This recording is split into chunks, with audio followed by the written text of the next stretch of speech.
Mungkin banyak yang bertanya-tanya kapan Hasto Kristianto ini akan ditahan, karena memang statusnya yang sudah menjadi tersangka sejak beberapa waktu lalu.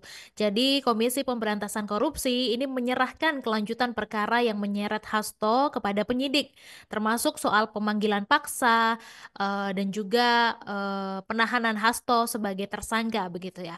Jadi diketahui bahwa gugatan pra peradilan yang diajukan oleh kubu Hasto ini tidak diterima oleh Pengadilan Negeri Jakarta Selatan. Dan dengan demikian, status Hasto sebagai tersangka ini tidak bisa dipermasalahkan. Meskipun nantinya Hasto masih punya peluang untuk mengajukan lagi permohonan begitu ya.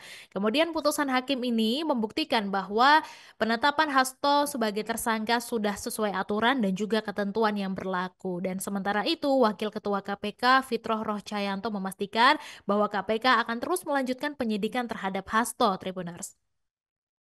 Dan Tribuners, di dalam kasus ini KPK juga meyakini bahwa Hasto akan patuh mengikuti proses hukum selanjutnya. Katanya penyidik masih menilai bahwa Hasto akan dapat menghadapi bagaimana yang sudah disampaikan, maupun melalui penasihat hukumnya, salah satunya melalui proses pra peradilan gitu.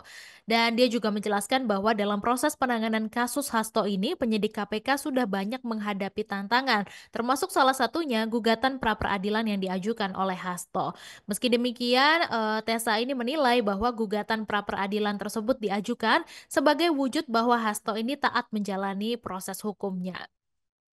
Dan untuk diketahui Tribuners bahwa Hasto telah ditetapkan sebagai tersangka di dalam dua kasus nih yang melibatkan buronan ex calon anggota legislatif PDIP Harun Masiku, di mana kasus pertama Hasto bersama advokat PDIP yaitu Doni Tri Istiqomah ditetapkan sebagai tersangka kasus dugaan suap soal penetapan pergantian antar waktu anggota DPR.